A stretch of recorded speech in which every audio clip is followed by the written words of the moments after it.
She said, "My ex will be my plus one at our wedding. I hope you're mature enough to handle that." I said, "Of course, I understand." Then I called the venue, swapped my name on the contract for her ex's name, and sent them both the final bill. When I texted her a photo of my passport at the airport with the caption, "Have a great wedding. You too can pay for it." My fiancée, Jade, sat me down last week with the kind of serious expression usually reserved for national emergencies or running out of good coffee. "My ex, Damien, is coming to our wedding as my plus one," she announced, her voice heavy with noble gravity, as if she were bestowing some sacred duty upon me. She took a slow, deliberate sip of her wine. "You need to be mature about this." I looked at her, then at the ridiculously expensive wedding binder on the table. The one bursting with fabric swatches and pictures of doves a normal man might have argued. A desperate man might have begged. A dramatic man might have flipped the table. I, however, had been expecting this moment for months. Her campaign to turn our relationship into a boundary-free commune of emotional evolution had been escalating. So I simply nodded, keeping my most thoughtful, enlightened expression firmly in place. "I completely understand," I said, my voice perfectly calm. The sound of a man who has achieved spiritual maturity. She beamed with pride. In her mind, I'd passed the final test. I was no longer one of those possessive, old-fashioned men. I was modern. What she didn't realize was that she was absolutely right. I did understand that I understood that our engagement was over, and that she and Damien were about to begin a very modern partnership of their own. One that would also be very expensive, because the plus one wasn't just a guest. He was about to be the guest of honor. You see, Jade operates on her own version of reality. In her world, things like consequences are just creative obstacles. Damien wasn't merely an ex.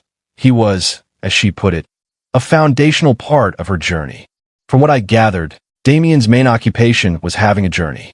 He was a freelance poet, part-time yoga instructor, and full-time financial liability that they dated for 3 years before me.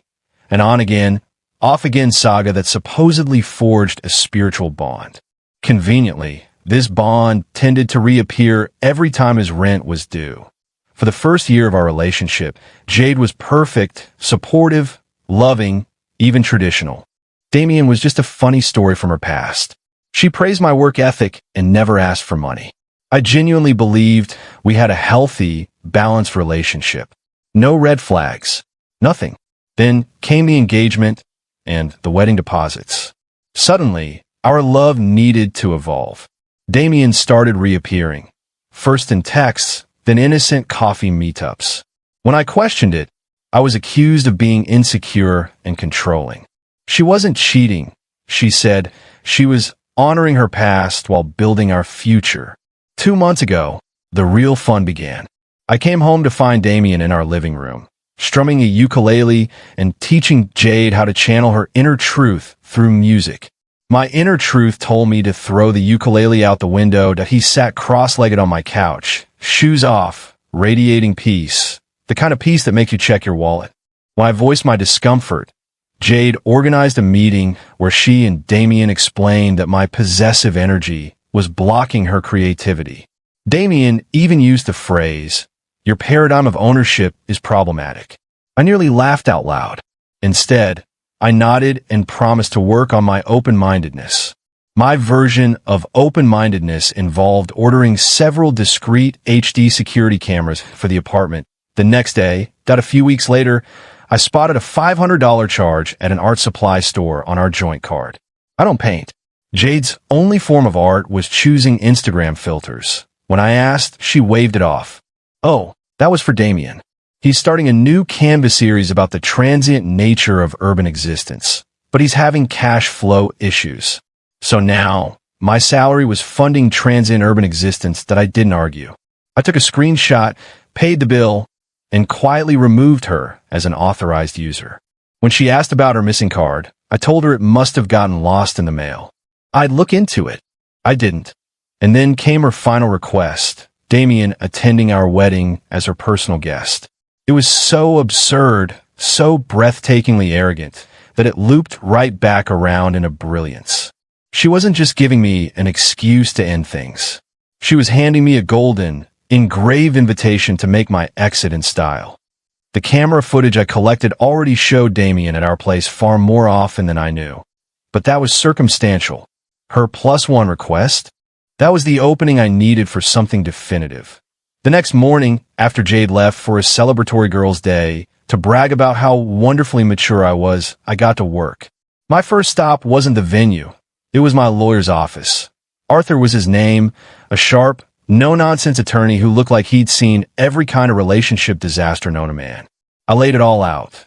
The wedding contracts were in my name, the apartment was mine, and I was about to be replaced by a ukulele-playing Journey Haver. Arthur listened quietly, a faint smile tugging at his lips. He looked over the venue paperwork and confirmed what I already suspected. The liability was airtight. But then he suggested something brilliant. A simple letter won't cut it, he said. You need them to sign an official assumption of liability. We'll draft one. Looks boring, full of legal jargon, something they won't bother to read. Once they sign, every penny of responsibility transfers to them. That afternoon, I called Cynthia, the event coordinator at the winery. I gave her my grand speech about this selfless act of love and the new groom substitution. She was understandably baffled. So, you're paying for your fiancé to marry another man at the wedding you planned? She asked, balancing professionalism with disbelief. Cynthia, I said, channeling my inner philosopher, love is a river, not a reservoir. Sometimes you have to let it flow where it will. I'm just clearing the dam. I told her that for the venue's protection, my lawyer would send a liability transfer form that Jade and Damien needed to sign, and that I'd include a $2,000 processing fee as a thank you. The promise of free money and zero risk sealed the deal. She agreed to present it to them as a routine formality. Then I went down the vendor list, the caterer, florist, band, photographer, one by one. I told each of them the same story, confirming that all future communication and final invoices should now go to the new primary contacts. Jade and Damien. One vendor, the leader of the string quartet, even congratulated me on my emotional generosity. I almost felt guilty. Almost. Next came the guests. I spent an hour crafting a heartfelt email titled, An Exciting Update Regarding Our Wedding. In it, I waxed poetic about the beauty of modern love and how relationships sometimes evolve in unexpected ways. I explained that, in the spirit of true maturity, I had decided to step aside and that the upcoming wedding would now celebrate the union of Jade and her soulmate. Damien, I ended it warmly. I'll be enjoying our previously scheduled honeymoon in Bali as a solo trip, a journey of personal growth. I hope you'll all raise a glass to the happy couple. Best, my name, I hit send to every single person on the guest list. The final step was the apartment. I packed my suitcase for Bali, stopped by the post office, and forwarded all of Jade's mail to her parents' house. Then I called a locksmith. I gathered every one of Damien's belongings that had somehow migrated into my home. The ukulele, the yoga mat, the half-finished urban transient paintings, boxed them neatly, and left them outside the door with a note. Forgot these. And with that, my own journey of personal growth officially began. I spent the next 2 days in a hotel, watching the chaos unfold from a comfortable distance. The text came first. Friends, is this a joke? Me, nope. Just mature. Then Jade's friend started calling. I ignored everyone. Finally, Jade herself, her first message. Then, did you send that email? Then, call after call after call. All ignored. The real show started the day before the wedding. Cynthia called Jade and Damien in for a final logistics meeting. As they were leaving, she handed them the venue update form. We just need your signatures to finalize the change of groom on the event order, she said with a polite smile. In their smug, love-struck haze, they signed it without hesitation. They probably thought it was a seating chart. The moment Cynthia emailed me a copy of that signed document, I knew the trap had sprung. The vendor call started that same afternoon. I can only imagine the scene. Hi, Jade. This is Dave from Elegant Eats Catering. Just confirming the final payment of $32,000 is on its way. I pictured Jade staring at Damien in horror. Damien, a man who probably considered a good month one where his debit card didn't get declined, was now legally responsible for a six-figure wedding. That evening, I was sitting in the airport lounge, sipping a pre-flight cocktail, when my phone rang. Unknown number. Hello. I answered. W, what did you do? Came the trembling voice on the other end. Damien, the venue just sent us a bill, he whispered. A bill for everything. We signed some form. Cynthia said it was just for the event order. I smiled, swirling the ice in my drink. Ah, the form, I said calmly. You should always read the fine print, Damien. It's part of the journey. That form was a legally binding contract, I said. You and Jade are now the proud owners of a very expensive party. Congratulations. But I don't have that kind of money. Damien squealed. Jade said you were handling everything. Well, I replied cheerfully. But then I evolved. I became mature. Consider this my wedding gift to you both. Don't say I never gave you anything. I could hear Jade screaming in the background, a beautiful symphony of consequences. Listen, I've got a plane to catch, I said, finishing my drink. You two have a wonderful wedding. Then I hung up. I snapped a quick picture of my passport and boarding pass beside my cocktail, perfectly lit, and sent it to Jade with the caption, have a great wedding. You two can pay for it. Then I blocked her number, blocked Damien's, blocked her parents, who had just started calling. Phone on airplane mode.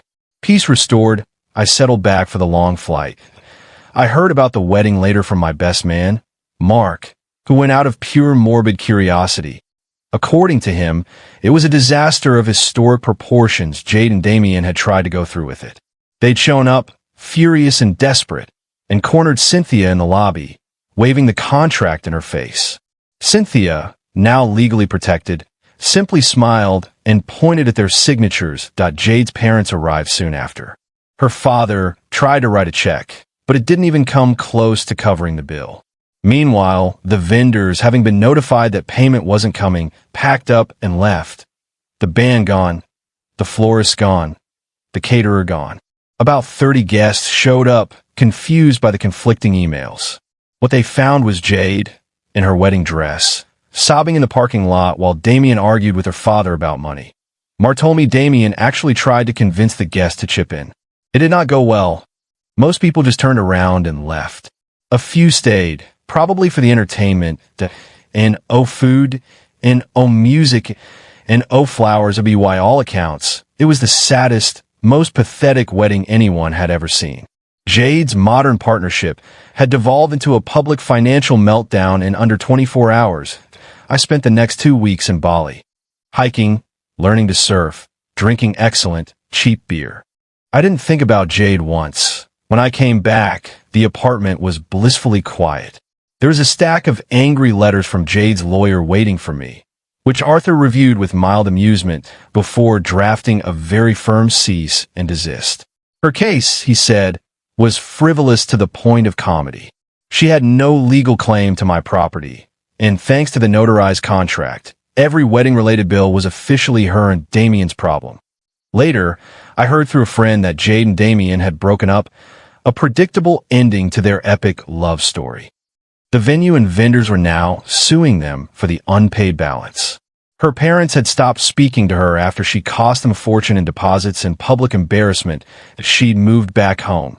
A 30-something woman living in her childhood bedroom, buried in debt, known around town as the runaway bride who got stuck with the bill for Damien. Rumor had it he'd skipped the state entirely, off on another journey. Presumably one involving collection agencies. I poured myself a whiskey and sat back in the silence. Tea was, finally, peaceful.